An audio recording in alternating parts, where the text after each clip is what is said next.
ராதே கிருஷ்ணா.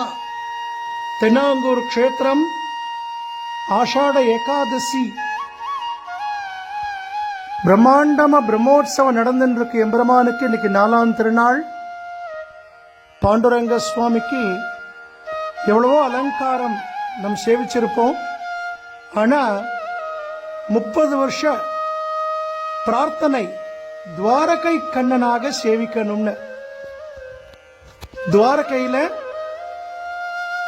கண்ணனுக்கு அலங்காரம் பண்ணக்கூடிய அந்த பக்தர்கள் மூலமாக புது விசேஷமான ஆபரணங்களும் மணி மகுடங்களும் எம்பெருமானுக்கு வரவழைக்கப்பட்டு நம்ம பாண்டுரங்கனுக்கு சாத்தி துவாரகை கண்ணனாக சேவிக்கக்கூடிய ஒரு மிகப்பெரிய பாக்கியம் நமக்கு.